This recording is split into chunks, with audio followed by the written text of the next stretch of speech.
Përshëndetje zemrat e bukura, mirë se erdhët përsëri në kanalin tim Vlog me Elin. Sot, si një vlog ndryshe, mendova që t'ju tregoj një histori, dy histori në fakt, që më ka ndodhur para lindjes së Adrianës, edhe me që ka marrë shumë mesazhe në Instagram nga ju për ta tregu, dhe unë po ju a tregoj, por po e përmbledh shkurt që mos hym shumë në melankolizëm dhe ndoshta për ata që kanë kaluar vështirësi në jetë do t'i kujtohet ndonjë gjë dhe nuk ndihet mirë.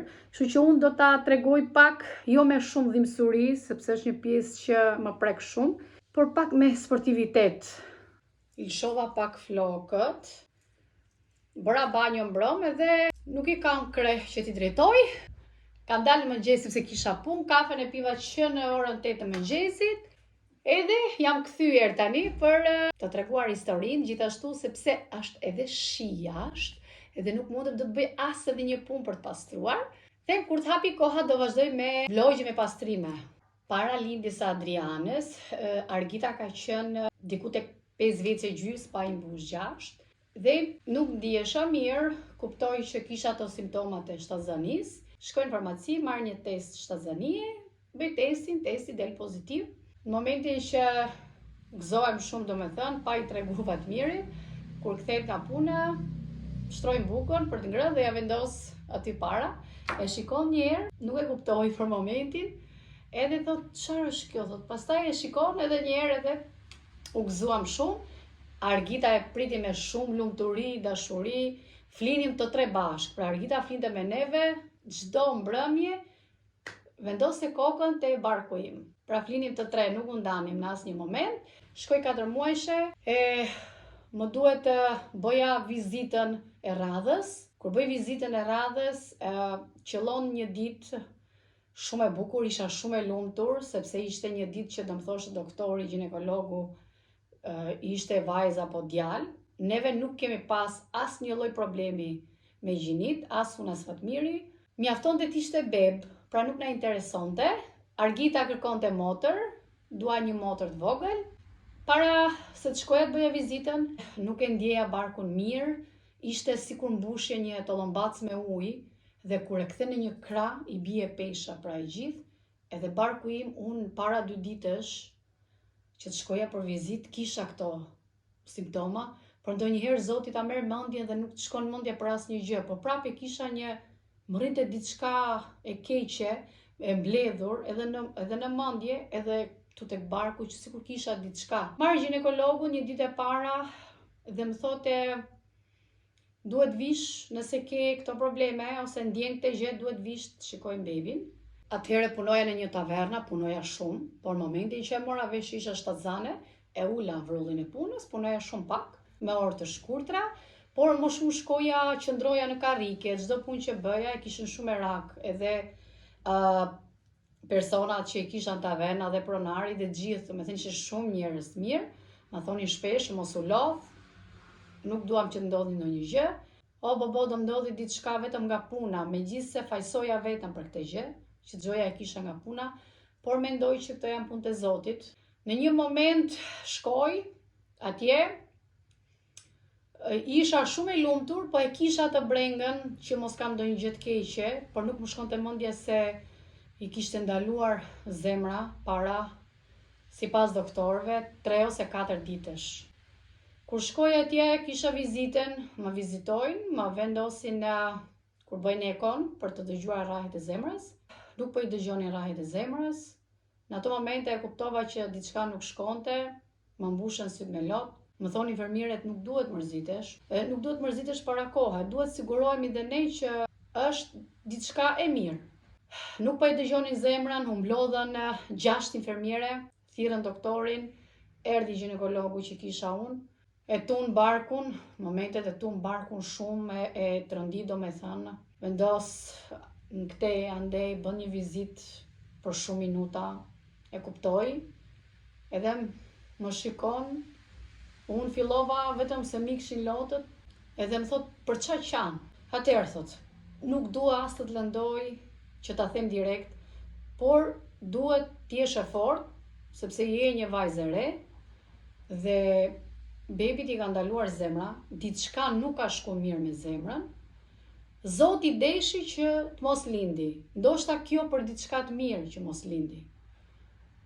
Aty nga që filloj me fol fjalën nuk po e maja dot, shpërtheva në lot. Fatmiri nuk e kisha, Fatmiri ishte në një ishull, ishte larg, kishte marrë një punë atje. Marrë një shoqen time, vjen shoqja ime, nuk isha njeri, prindrit e mi nuk e dinin. Ajo vjen me atë që ndroj, më ka ndihmu, më thot duhet të firmosësh, duhet të hym në sallë, duhet të operosh, unë nuk ngjoj, kjo fortësia jon. Dhe i them që unë do pres bashkëshortin, nuk firmos asnjë gjë. Dhe doktori thot duhet të firmosësh për arsye sepse përgjegjësia më e madhe bie tek ne. Edhe unë për profesionin që kam si doktor që jam të humb një paciente. Vetëm nga fortësia. Dua që të futesh në sallë. Sa bëhen gati letrat, gjitha, Fatmiri vjen fatmirësisht që në një moment kishte gjetë një tragedë direkt, domethënë në momentin që i flas unë ai duke fol, iku nga puna direkt merr një tragedë, pra sa e kishte kap në moment tragedin dhe vjen shumë shpejt, diku mbas 2 orësh, nëse nuk gaboj. Aty të dy përqafohemi, qajmë, edhe ai mushtit me lotët dhe thot për çfarë qanë dhe vetë duke ik lotët. Pse duhet mërzitesh, mos u mërzit. Unë thoshte qaj si qanë ti për të më dhënë mua forcë. Edhe thot unë nuk du të shikoj ty me lot më shumë. Ky ishte fati jo, nuk ka ndonjë gjë që ti të shqetësohesh, unë dua që ti të jesh mirë. Në ato momente bëjnë gati të gjitha sallën, merr doktori, na merr, na çon në sallë. Fatmiri priti jashtë, operohem, nxjerrin nga salla, më thonë je shumë mirë, por është fat që nuk ka plas ndonjë hemoragji, qëndroi diku tek 8 ditë në spital, Argita vinte çdo ditë. Pjesa më e vështirë jon ishte shpjegimi për t'ia shpjeguar një fëmijë 5 vjeçar. Dhe ajo nuk e dinte, domethënë, akoma, por kujtonte se unë e kisha lind bebin. Edhe më thot mami, kur do e shikoj bebin? I them, do ta shikojmë kur ta japi doktori, se nuk doja që në ato momente që isha në spital ti tregoja. Ajo vinte çdo ditë me Fatmirin, kur kam dalë nga spitali, më thot mua, ku e ke bebin moj, pse ke ardhur? Thot, më ka për dorë dhe thot, hajde iki me marri moj mami bebin ke spitali, pse e ke lënë atje? Pra janë ca fjalë që mua më janë ngulitur në zemër, në mendje që nuk i harroj kurrë, nuk kam për t'i harru. Kapte flokët me dorë, jam shqetësuar shumë atëherë për gocën, dhe harrova veten time, doja të fokusohesha që ajo të ishte mirë. Fatmiri u largu nga puna, u largu për arsye intime, edhe gocës, e la me njan punën dhe na u përkushtu jashtëzakonisht shumë. Është një person që është një shtylla që fort që unë jam mbështet. Dhe mendoj që një bashkëshort i mirë shihet në momente shumë të vështira. Që je në momente shumë të vështira dhe një bashkëshort e mirë shikohet në momente shumë të vështira të jetës. Edhe sillte, domethënë mëngjesi, çdo gjë e sillte çdo ditë, drekën, darkën, gatuante, pastronte, pra bënte të gjitha punët, Argitën e çonte në kopësh, merrte, pra çdo gjë ishte ai shtëpiaku. Unë asnjë gjë, psikologjia ime ishte në fund, kemi udhëtu në për ishuj, domethënë ma ka bërë që ta harroj, vetmja gjë që unë doja ishte vetëm të shkoja te prindrit e mi, sa ata nuk e dinin, vetëm atje doja të shkoja, dhe thoya nuk dua të shkoj as me një vend, nuk dua të udhtoj, dua të rri me mamin tim, ta vendosa të kokën të prerje saj, edhe do doja që t'i harroja zgjitha. Kam net në Shqipëri afërsisht 2 muaj, më shumë se 1 muaj gjys. Jam knaq me prindrit e mi, ata nuk e dinin, por kur kam shku ja kam tregu. Jemi knaq shumë, ja kam kalu shumë bukur, pra fillova ta harroj, por kur kthehem dhe mendoj, është një pikë e zezë që qëndron aty në zemër kur e kujtoj. Kalojnë disa kohë, por kur kemi dalë nga spitali, një diçka të vogël që harrova, doktori na tha që duhet të mbetesh shtatzane, është shumë e mirë për gjendjen tënde psikologjike, është shumë e mirë gjithashtu edhe për fizikun tënd, domethënë, për shëndetin, për të gjitha, kështu që duhet mbas 6 muajsh duhet të mundohesh që të ngelesh shtatzane. Edhe ne sipas fjalëve doktorit, vjen vllai im I vogli mbas disa kohësh, ai Andi që jeton në Austri, ai atëherë do nisësh për t'ikë në Austri. Vjen qëndron disa ditë, ai vjen shpesh. Një mbrëmje shtrihemi të gjithë për në gjumë, ngrihem në orën 2:30 natës me dhimbje shumë të forta barku, jo vetëm barku, po trupi I gjithë. Sa trupi nuk e duronte dot më atë dhimbje, ngrihem me gjysmë njeri e mbaruar në fund. Zemra kishe rrahje të shpeshta dhe ulesh. Ajo që ndjeja në momentin që ulesh, do me thënë uleshin rrahjet e zemrës, mua më pihesh komplet pjesa e krahut, nuk merja dot frymë. Isha bër ujë me djerës, e ngacmoj Fatmirin, I them ngriu se nuk jam mirë, vetëm kaq, nuk mbaj mend më asnjë gjë. Bie prap në krevat, pra si një trup që s'komandohet më, kur I bie të fikët.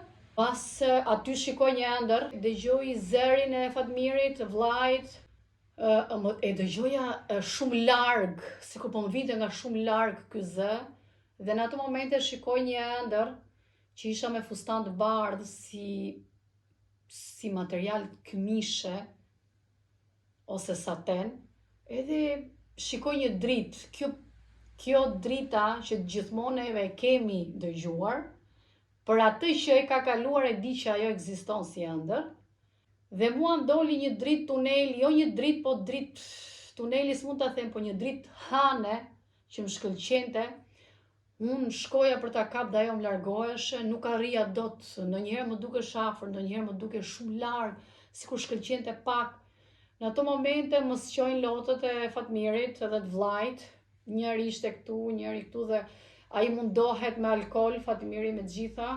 Lotët e atyre më bin këtu, edhe hapsi dhe I them Fatmirit, po bie shi, se nuk e kuptoja dot se nga po vinte. Nuk e dija, më dukshin si pika uji, se akoma isha në këtë ëndër. Më bëjnë ekon aty nga qetësuesi që më bën ke spitali I parë, filloi I hap pak syt, në fakt.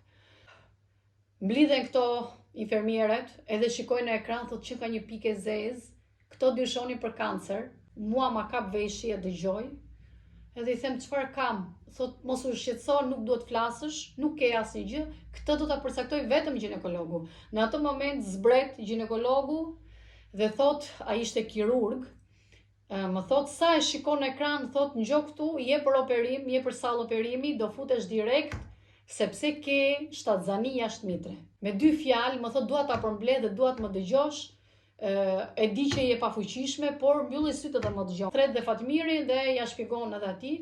Kjo është shtatzani jashtë mitre quhet, dhe nuk është fëmijë, është një top gjaku I mbledhur që rrezikon jetën e saj.